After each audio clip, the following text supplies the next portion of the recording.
Alright, so welcome to the Edupay Manager, and in this video I'll show you how it works. When you open the app, the first thing you're going to encounter is a login page. So here you have to log in your details. These details can be changed for you.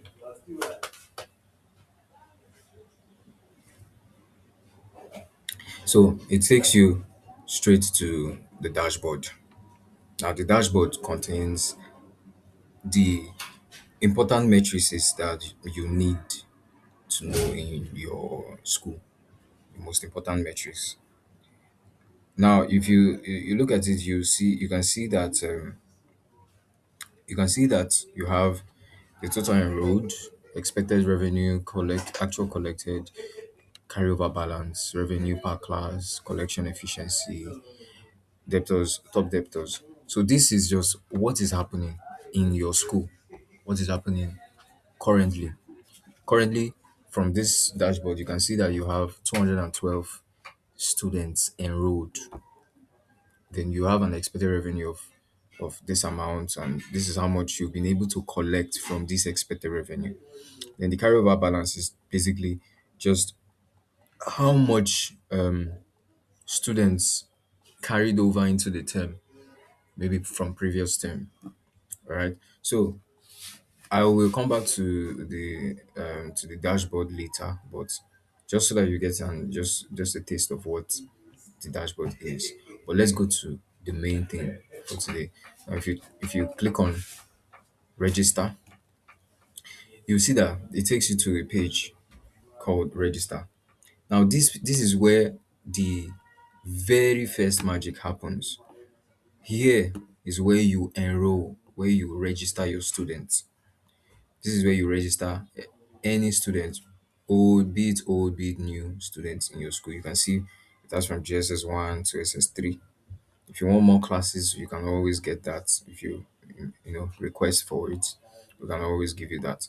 Now, this is let's take Jesus one for example. The reason for this page is so that when you impute a child's name, when you enroll a particular child or you register the child, that child is going to be sent into the necessary places in these sheets.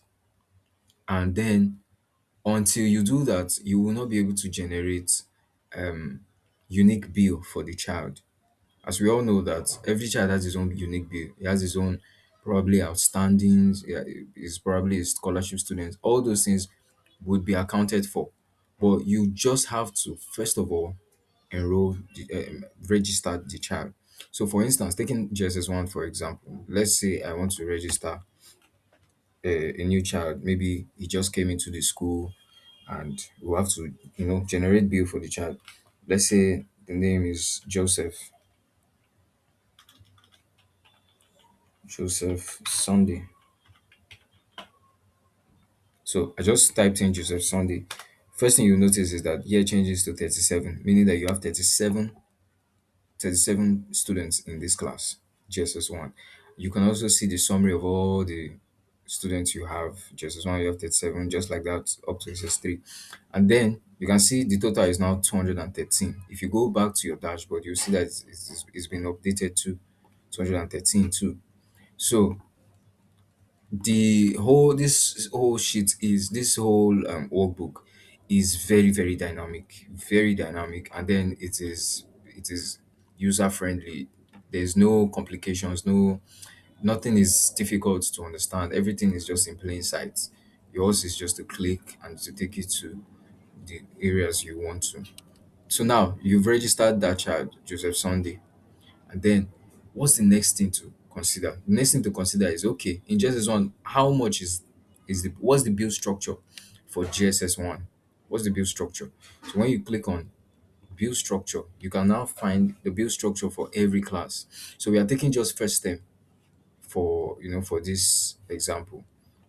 Ignore second term and third term for now. Let's just focus on first term. Now GSS1 has a tuition fee of 37,000 from this. This is just a generic data. None of this is actually real. So we're just using this for the sake of simulations.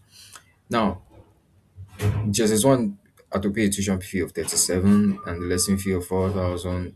And for this school, CBT, they write their exams through CBT. This is for Cultima High School. So the let's just assume that they are paying this amount. None of these things are actual. They're just they're just made up. Everything here is made up. So this is not their actual fees or whatever. But now this is where it gets interesting. You have to since you're the owner, you're the admin, you know how much all these are for GSS1. You just have to impute it. When you impute them, you can now see that there will be a terminal fee, which is the sum of everything that they are paying for the term. Gives you this. Everything here gives you this. So if you alter it, it's going to change accordingly. So it's just that easy. Now you know that Jesus1 are paying this amount. Now let's go back to okay, you've already registered the students, Joseph Sunday, and then you know the bill structure is 43,000. Now you have to come to the GSS1 class. Okay, so now we are in GSS1 inflow. So every single time you press this, it takes you to GSS1 inflow page. But what we need to see here, first of all, is not the inflow page, it is the payables page. Now, this payables page is where you generate unique bill for each child. Now, you can see it at the top of the page here.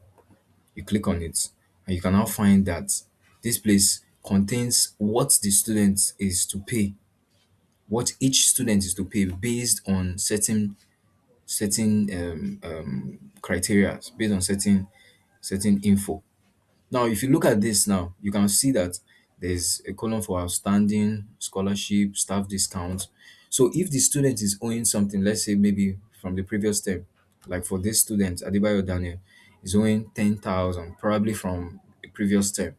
You impute it, then say he's a scholarship student, maybe he won one scholarship, and then it is inserted into his bill. You put it, then if it's if it's the child of a staff, you can also some schools have discounts for those privileges. So you impute that too. But this will now sum up to make the total bill. So remember the terminal school fees for JSS1 is 43,000. Looking at it from the bill structure, you can see it is 43,000, right? But if we come back to the GSS1 payables, you can see that it is actually 43,000 for the school fees, the general school fees. But each child, based on all this detail here, has his own unique bill. So this is the total bill that each child is going to pay. So meaning Adebayo Daniel, based on all this, is going to pay 50,000, no longer 43,000. Same goes to every other child. Now remember, we registered Joseph Sunday. You will now see that in the payables page, Joseph Sunday automatically comes in. You really do not need to type Joseph Sunday in any other place. Like literally, you don't need to retype his name. You've done that once and he has been registered into the system, into the manager.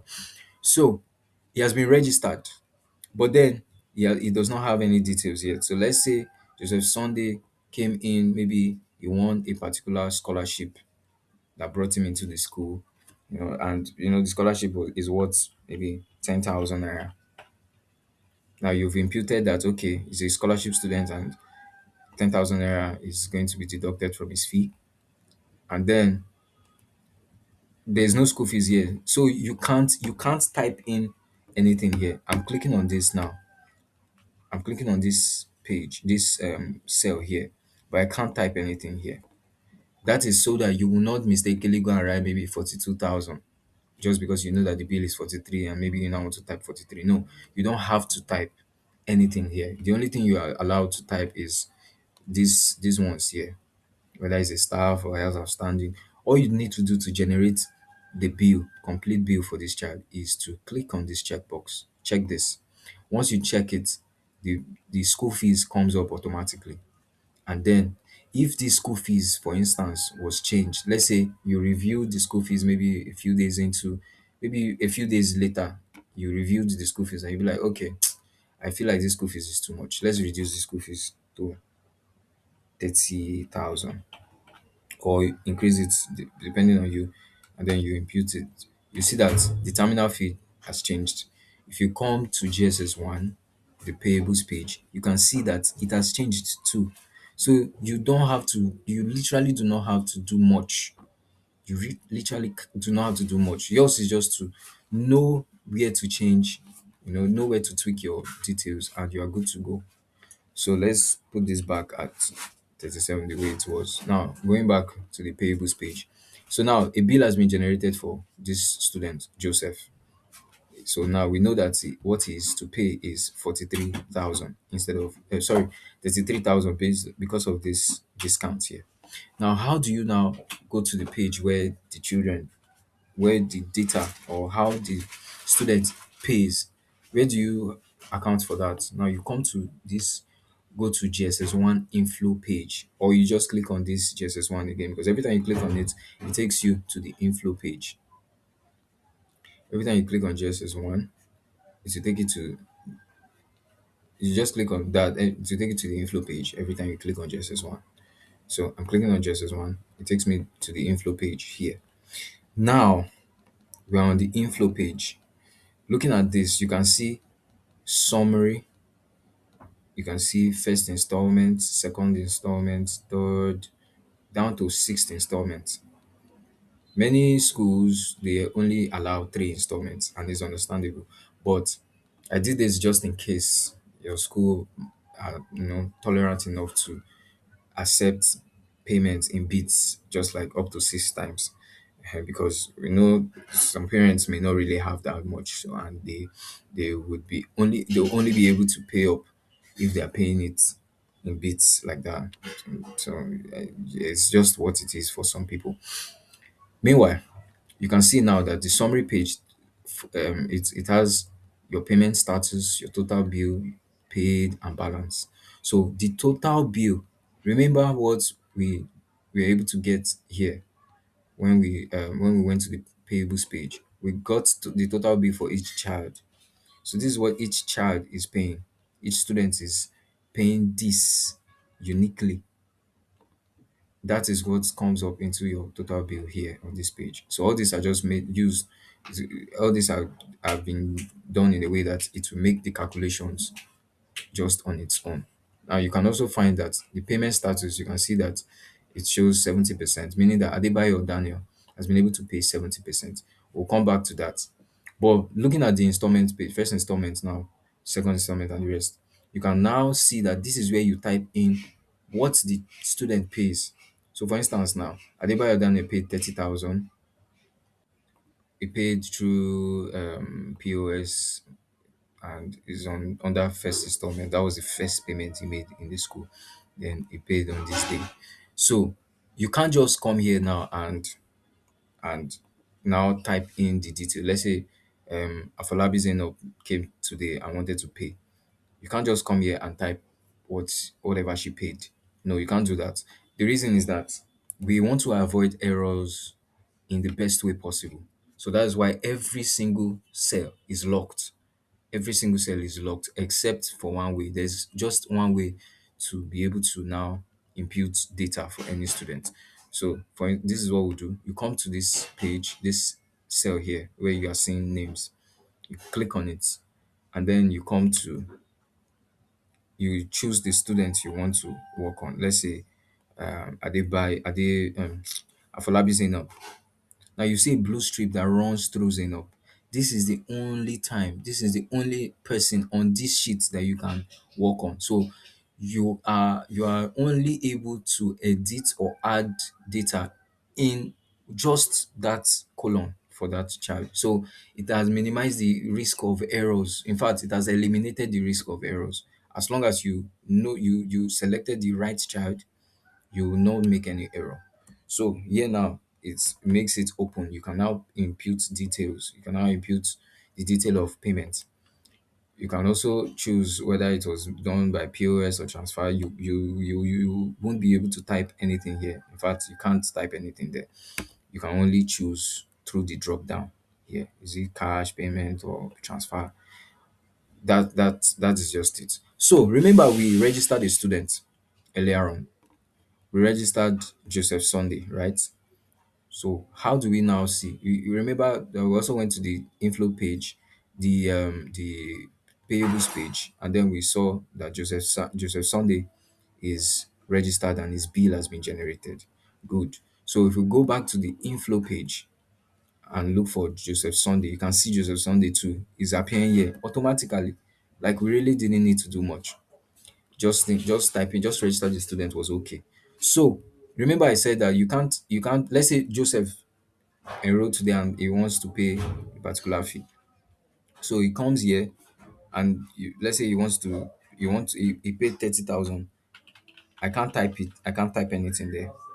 If you notice, I can't type anything here for Joseph because he's not yet highlighted. He's not yet chosen. His cell is still locked. So what I would do is to come here, click on it, and look for Joseph Sunday. You can see he's here too. So if Joseph Sunday was not registered, he won't appear in any place in this whole workbook. You will never see Joseph Sunday. So we come here and look for Joseph Sunday. You click on it. If you scroll down, you see that Joseph Sunday has been highlighted. So good, you can now edit this payment. So Joseph Sunday is to pay 33,000. Now here I will now say, okay, let's say Joseph Sunday paid 15,000, and then he paid it on the 12th of February 2026. Then he paid through transfer or cash.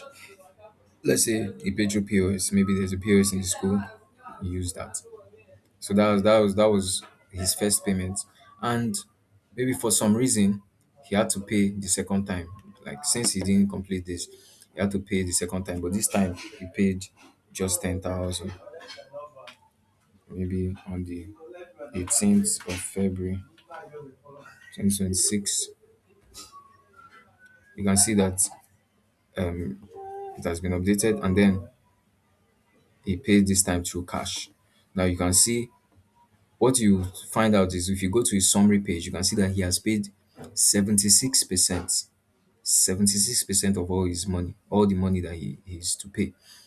He has also paid, this is the paid tab, paid column. He has also paid 25,000, meaning he's owing 8,000. So you can see, instead of looking at this now might be a little bit overwhelming. You can just look at this and say, okay, Joseph have paid 76% of his total bill. You see, so it's just beautiful. Like you can see every child. This child paid 43,000. He's owing 3,000, meaning that he has paid 93%. 93%. So you can just use this payment status to generally look at it and say, okay, this child has done well. Maybe you can give him more time to pay and all that. It just it's just so seamless. So you can add more installments. You can add more installments, but it is what this is just the way the child paid. Now, this is applicable for every other class. It's the same thing, the same interface, the same everything. So if you can do it for one class, you can do for every other class. It's just seamless. It's just so the user interface is so easy to use. Is the your experience with this is so easy. There's nothing hidden. Everything is in plain sight. Now, um the next thing is, say the child has paid everything, or even if he hasn't paid everything, but you want to generate receipts for the child every time he pays. So you come to generate receipt just at the top here. Now you can see that there are two different receipts. There are two different receipts in this page here. There are two different receipts. The reason it's done like this is so that if you click on Control P, you can see that the two receipts can be printed in one page. So you can print receipts for two students at a time. And it doesn't matter which class. You can choose the class for the child for any of them. You can pick SS. Like looking at this, you can see that this student is in GSS1 and this one is in SS3. It doesn't matter. It makes your work faster. So to save you paper, to save you time, to save you your print, save your print time from overload. So looking at this now, how do I now generate for Joseph Sunday? Because we're working with Joseph Sunday now. I just need to come here, click on the class. Joseph Sunday is in GSS1. Then if I click on this, I look for Joseph Sunday. This is Joseph Sunday. I just need to click it and you see everything has been updated here. Remember, Joseph Sunday was owing has a bill of 33,000, a total bill of 33,000. He paid in two installments, you see, and it is being recorded 15,000, 10,000. He has paid 25,000 in total. The unpaid balance, everything is accounted for automatically. You see how beautiful it is. You don't have to stress yourself with starting to type it on its own, on your own, starting to type every detail, going back and forth, looking at, okay, pay this. No, yours is just to choose the students and voila, it just gives you every detail about the child. So remember, that is why you need to first of all register the child in the register page. So it was because Joseph has been registered, that's why he is able to, his details can be generated in this receipt page. So that's how beautiful it is. You can see everything about everything you need to know about the payments of that child. Now, that's just for the first receipt. For the second receipt, you come here, do the same thing. You can choose another class, say GSS3. Now, once you click on GSS3, you click on the name tab. You look for the child you're looking for. Let's say Jetumobi Eunice. Eunice, her total bill is 56,000. She paid the full 56,000 in her first installment. You can see that the unpaid balance is empty because she's not owing a single penny. So this now can be printed the way it is. Just press your Control P and to take it to your printing page. Very, very easy, very seamless to use. So if you want to go back to the page, you can just click here, click on GSS1 and to take you to the GSS1 inflow page again. So that's how easy it is to use this. That's how easy it is to use this. This is just the Edupay Manager 1.0. There are other updates that will be given in the next version. But let's come back to the dashboard. Now, in our dashboard, you can see that um, the expected revenue is this amount and the collected is this. Now, how did this come about? Let's talk about the expected revenue. If you come to expected revenue page, now you can see that you have 37 students in JSS1 and this is how much you are expecting from them. These 37 students are to pay this. This was gotten from the payables. This total bill here is what you are expecting. So everything that the child owes and everything sums up to this. So this is what you are expecting from JSS1. That is what made up this JSS1 cell here, the calculation in this cell. GSS2 the same, GS3 the same, like that, you know. So all this, the sum of what you are expecting from each class is what makes up the expected revenue. And every time you edit, every time maybe you register a student or you unregister a student, is going to show, is going to change. So you can't lose money. You can't there's no way for anybody to tamper with some things in fact you can't tamper with anything in this page, in this Edupay Manager. You can't really tamper with it. So let's say I register a new student in, say, just two, Franklin Franklin James. Now I just registered Franklin James in SS2. You can now see that it has moved to 37. Just two students have moved to 37. Now you have 37 students in GSS2. If you come to GSS2 and you go to the payables page, you can find that Franklin James has been registered in GSS2. Now, if you check the dashboard, you can see that the dashboard is still showing 12.25 million. Now, if you go back to that GSS2 page, you can see that you added a student but nothing changed. It's because you did not generate a bill for the child. There is no bill for the child. So how do you generate that bill? You just have to click here. 46,000. Where did this 46,000 come from? It came from the bill structure. You can see that you said that 46,000 is what GSS2 had to pay. So if you go back to the payables page, you can see now that you clicked on this and you've generated that bill for the child, 46,000. So if you go back to your dashboard, you see that it has changed. The expected revenue has changed. It has increased. All right. So every time you register a child, make sure you generate bill for the child so that you will know how much you are expecting. So that is how the expected revenue page runs.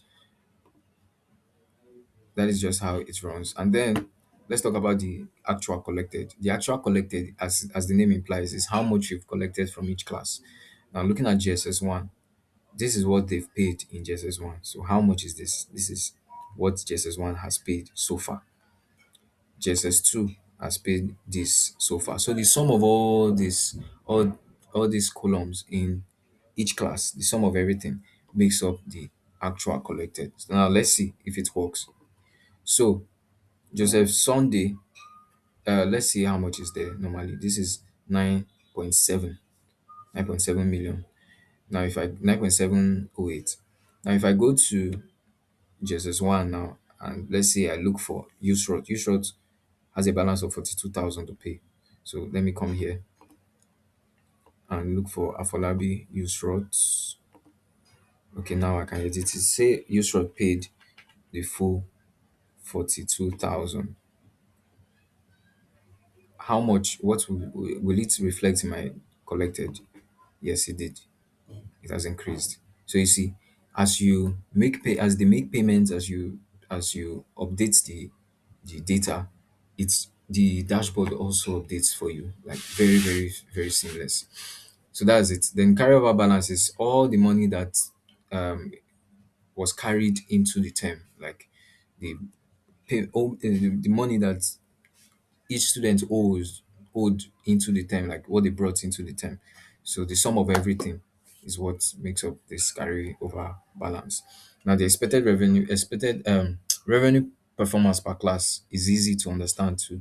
This is just the expected to the actual, meaning that this is what you are expecting the class to generate from this class, but this is how much you've been able to actualize from this class.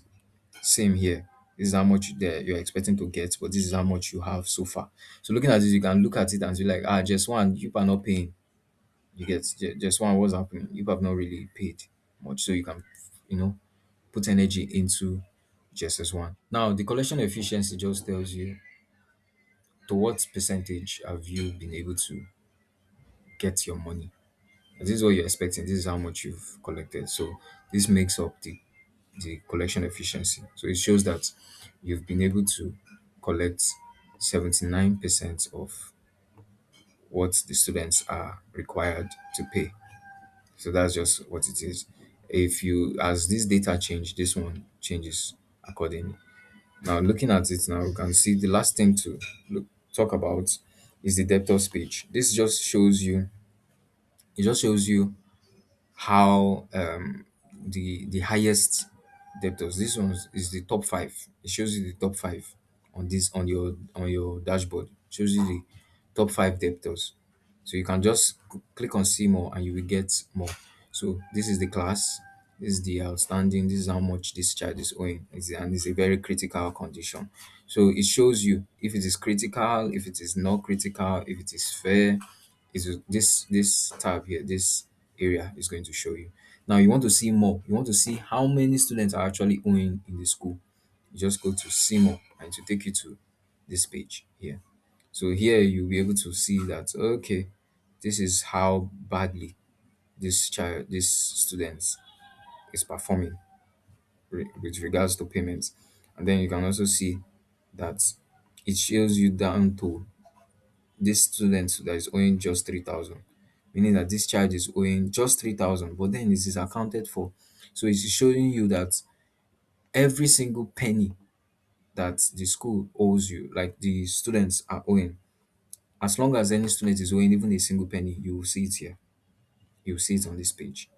And now, here it shows you the number of students that are owing, and currently it's showing 67 students. So basically, that's just how it works. You can look at it, you can see how seamless it is to use. Every single thing is just a click away. Every single thing is just a click away. Even down to the receipts page, you can see you just need to click and generate receipts for each child, and it will give you exactly you what you need. So that is just how the system works. If you have any questions, you can ask me the questions. If you have any concerns, you can also ask me. So thank you very much.